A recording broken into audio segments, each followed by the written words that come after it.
So how do you study organizations from the inside? Being inside organizations is a privileged position. Most of the time we study organizations from the outside. We read about them in textbooks and we read case studies. And of course we have our own direct experience where you go to an organization and you purchase their product or avail of their services.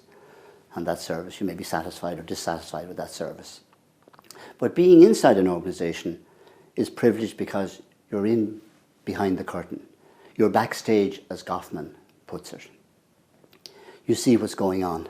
You hear what people say when there are no customers around.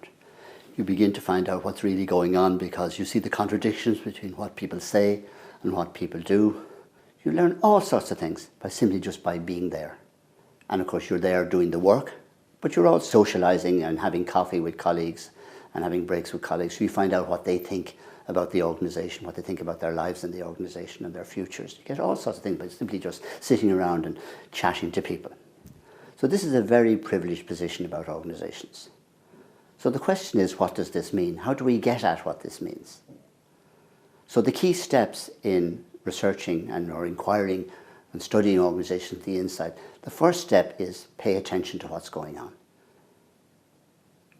What you hear people say, what you see people doing, and what you're thinking yourself. Secondly, then you have to ask your question, what does this mean? What's it about? What's going on here? And you look for answers to that. And this is where maybe some reading of textbooks or reading of articles may help you explain what's going on. But then you have to verify. Because we can't really look at what goes on around us without also looking at ourselves.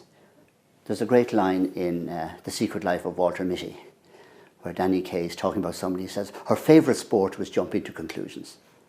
So are you jumping to conclusions? Are you misreading the situation? Are there other explanations of what's going on other than the one that you've come up with?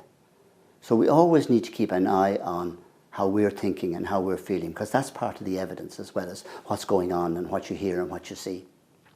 If you take these three steps, really, paying attention, asking questions and finding answers, and then trying to test or verify the answers, then you've got a solid ground for studying and being confident about what you know about a particular organization.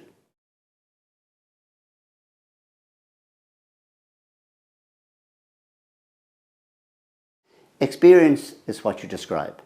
Understanding is what you explain. Judging is what you verify.